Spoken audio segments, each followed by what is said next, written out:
Channel. So ఇవాళ ఈ వీడియోలో ఒక ఇంపార్టెంట్ స్టాక్ గురించి డిస్కస్ చేద్దాం. ఓకే, లాంగ్ టర్మ్ స్టాక్ అనమాట. ఇన్వెస్ట్మెంట్ పర్పస్ లాంగ్ టర్మ్కి అనమాట. సో స్టాక్ నేమ్ వచ్చరికి ఎథోస్ అనమాట. ఇదొక luxury watch brand and jewellery అనమాట. మేజర్గా వాచెస్ మీద ఫోకస్ ఎక్కువ ఉంటుంది. అంటే వీళ్ళు వాచ్ బొటిక్స్ లాగా ఉంటుంది అనమాట వీళ్ళ స్టోర్ అనమాట. ఈ స్టోర్లో పెద్ద పెద్ద లగ్జరీ ప్రీమియం వాచెస్ ఉంటాయి కదా, లగ్జరీ వాచెస్. ఓకే, రోలెక్స్ కానీ ఇంకా ఏమైనా. ఓకే, సో అలాంటి వాచెస్ అన్ని వీళ్ళు ఒక రీటైలర్గా హ్యాండిల్ చేస్తారు వీళ్ళ స్టోర్స్లో. ఓకే, సో వీళ్ళు అమ్ముతారు బేసికలీ. అండ్ వాటి రిపేర్ అండ్ సర్వీస్ కూడా చూసుకుంటారు. అండ్ ప్రీ ఓన్డ్ కూడా అమ్ముతారు. ఓకే, ఇవి కాకుండా జ్యువెలరీ కూడా డీల్ చేస్తారు, జ్యువెలరీ కూడా అమ్ముతారు. అండ్ ఎన్ని లైఫ్ స్టైల్ రిలేటెడ్ ఏమైనా ప్రోడక్ట్స్ ఉంటే కూడా అమ్ముతారు. మేజర్గా వీళ్ళవి వాచ్ అయితే మెయిన్ బిజినెస్ అనమాట. ఓకే, సో ఈ వాచెస్ అంటే అందరిలాగా మన క్యాషో వాచెస్ అమ్మడం అట్లా కాదనమాట. Higher quality, high net worth individuals ఉంటారు మనకి ఒక సొసైటీలో. ఓకే, అంటే వాళ్ళు 1% బాగా రిచెస్ట్ పీపుల్ ఉంటారు కదా, వాళ్ళు బై చేస్తారన్నమాట ఈ బ్రాండ్స్. బేసికలీ వాళ్ళ కోసమే అనమాట ఈ ప్రోడక్ట్ అనమాట. ఓకే, ఈ స్టోర్స్ కానీ ఇవన్నీ. ఓకే, సో ఇప్పుడు దాని నెంబర్స్ చూద్దాము.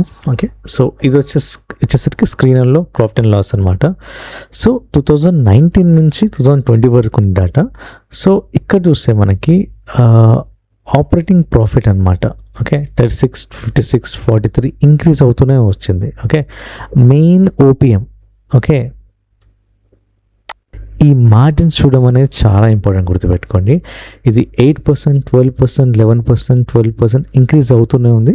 బట్ 24-25లో స్టాగ్నెంట్గా ఉంది. 16% పెరిగింది, కానీ 26లో 13% ఉంది. ఓకే, తగ్గింది మళ్ళీ. ఓకే, ఇప్పుడు నెట్ ప్రాఫిట్ చూసుకుంటే మీకు 2019లో 13 అనే డిజిట్ ఉంది. ఓకే, సో అది ఎగ్దమ్ పెరిగి ఇప్పుడు మనకి 2026లో 96 అయింది. బట్ 25-26లో సేమ్ ప్రాఫిట్స్ అనమాట. ఓకే, సో ఇప్పుడు మనకి ఎట్లా అంటే నెంబర్స్ అనేవి ఇంక్రీజ్ అవుతున్నాయి. Okay, and operating profit margin చాలా ఇంపార్టెంట్, ఇంక్రీజ్ అవుతుంది. బట్ లాస్ట్ 2 years అయితే సేమ్ లెవెల్లో ఉంది. ఓకే, తగ్గలేదు, బట్ సేమ్ లెవెల్లో ఉంది. 26లో తగ్గింది అనమాట బేసికలీ. ఓకే, బట్ తగ్గిందంటే మళ్ళీ పెరిగే ఛాన్స్ అయితే ఉంటుంది. గత కొన్ని 2 years నుంచి చూస్తున్నారు కదా, లే ఆఫ్స్ ఎక్కువ అవుతున్నాయి. ఓకే, సో ఇంకో విషయం కూడా చెప్దాం అనుకుంటున్నాను. ఇది ఒక లగ్జరీ బ్రాండ్. ఓకే, మీరు బయట మార్కెట్లో చూస్తే లే ఆఫ్స్ బాగా జరుగుతున్నాయి, టెక్ లే ఆఫ్స్ కానీ. ఓకే, బట్ దీనికి డిమాండ్ అనేది తగ్గట్లేదు. ఇప్పుడు చూస్తే మీకు 24-25లో ఇక్కడ. ఓకే, 24-25లో ఆపరేటింగ్ ప్రాఫిట్ మార్జిన్ 16% స్టాగ్నెంట్గా ఉంది. ఓకే, సో మార్చ్ 2026 13% అనమాట. ఓకే, మరీ డీప్గా 10%లో పడట్లేదు. ప్రాఫిట్స్ కూడా పెరుగుతున్నాయి కానీ పడిపోవట్లేదు. సో అదేంటి, లే ఆఫ్స్ అవుతున్నాయి, బయట మార్కెట్ బాగాలేదు, వీళ్ళ నెట్ ప్రాఫిట్ అయితే ఇంక్రీజ్ అవుతూ వస్తుంది మీరు చూస్తుంటే. సో అది ఎందుకు అంటే ఒక రీజన్ అయితే ఉంది. సో ఈ లే ఆఫ్స్ అయితే జరుగుతున్నాయో, మిడ్ లెవెల్ టెక్ వర్కర్స్ ఉంటారు కదా, వాళ్ళ దగ్గర లే ఆఫ్స్ జరుగుతున్నాయి. సో లే ఆఫ్స్ అనేవి mid level workers and mass workers దగ్గర లే ఆఫ్స్ జరుగుతున్నాయి.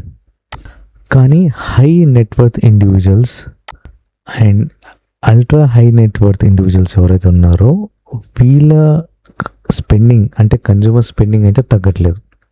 సో ఈ ఎలైట్ కన్జ్యూమర్ స్పెండింగ్ అనేది బూమ్ అవుతుంది. సో ఈ ఎథోస్ ప్రీమియం వాచ్ కంపెనీ ఈ 0.1% ఆఫ్ కస్టమర్స్ ఎవరైతే ఉంటారో హై నెట్వర్త్ ఇండివిజువల్స్, వీళ్ళతో బిజినెస్ చేస్తుంది. సో వీళ్ళ పర్చేసింగ్ పవర్ అనేది చాలా స్ట్రాంగ్గా ఉంటుంది, irrespective of the market, irrespective of any layoffs or any broad market economics. ఇంకోటి లగ్జరీ ఐటమ్స్ ఏవైతే బై చేస్తున్నారో ఇది ఫ్యాషన్గా బై చేయట్లేదు చాలామంది, ఇది ఒక ఇన్వెస్ట్మెంట్ పర్పస్ లాగా కూడా బై చేస్తున్నారు. సో ఆ థింకింగ్ అనేది మారింది.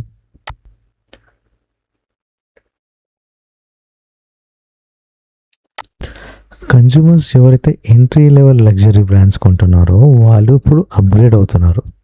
ఈ హై ఎండ్ స్విచ్ ప్రోడక్ట్స్ ఏవైతే ఉంటాయో, రోలెక్స్ కానీ జాకోబ్ కానీ ఒమేగా కానీ ఇట్లా చాలా వాచ్ ప్రొడక్ట్స్ అయితే ఉన్నాయి. చాలామంది అప్గ్రేడ్ అవుతున్నారు, వాళ్ళ లైఫ్ స్టైల్ అనేది అప్గ్రేడ్ అవుతుంది. సో డెఫినెట్గా ఇది వర్త్ అనమాట ఈ స్టాక్. ఒక్కసారి మన టెక్నికల్ అనాలిసిస్ చూసేద్దాం మనం. ఓకే, ఫండమెంటల్ అనాలిసిస్ చూసేసాం, టెక్నికల్ అనాలిసిస్ చూసేద్దాం.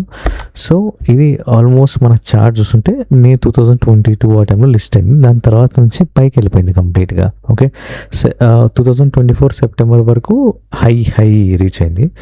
దాని తర్వాత నుంచి ఒక 24 నుంచి సెప్టెంబర్ 2024 కింద పడతానే ఉంది. ఒక సైడ్ వే జోన్లో ట్రాప్ అయింది మార్కెట్. ఓకే, మనం ఎక్కడున్నాం రా బాబు అంటే ఆర్ఎస్ఐ మిడ్లో ఉన్నాం మనం. ఓకే, సో ఇక్కడ కొనాల్సిన కరెక్ట్ ప్లేస్ ఏంటంటే ఇప్పుడు నేను ఒక 2 లెవెల్స్ తీసుకున్నాను.